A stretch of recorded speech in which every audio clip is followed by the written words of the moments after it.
Yep. Good evening, ladies and gentlemen. I'm Jonathan Vaughn.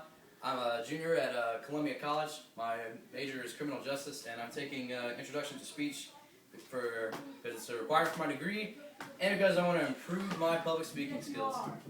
Purpose of this speech is I'm going to be talking about my strengths and my weaknesses as a public speaker, and what I can do to improve my public speaking skills.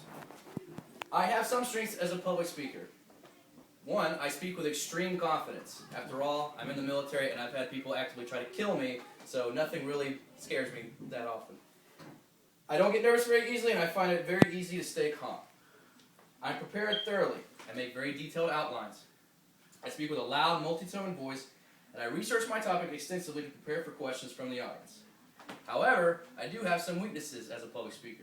One, I tend to utilize profanity in my speeches just because it's a natural form of vocabulary for me, and I try to slip into my comfort zone once I talk to people, and it just sometimes comes out, and I understand that that's sometimes professional, and it kind of turns people away from speeches too. Obviously, as you can tell right now, I'm utilizing hand gestures frequently. The reason why I use hand gestures is because, quite frankly, I do that to show emotion. When I trigger some type of emotion in a person, when I feel passionate about something, I usually do hand gestures or I pace around, so on and so forth. Those are my two biggest faults as a public speaker. What I can do to improve my public speaking is I can prevent the use of profanity. What I'll do is I'll imagine in the audience that either my wife or my mother will be in the audience and I won't cuss at them.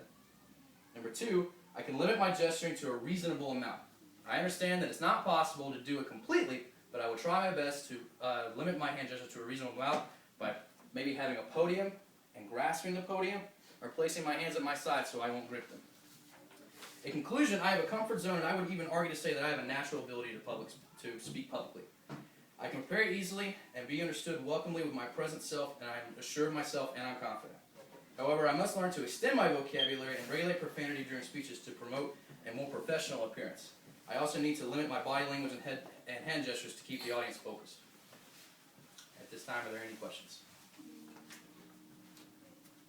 No. Okay, you can turn it on.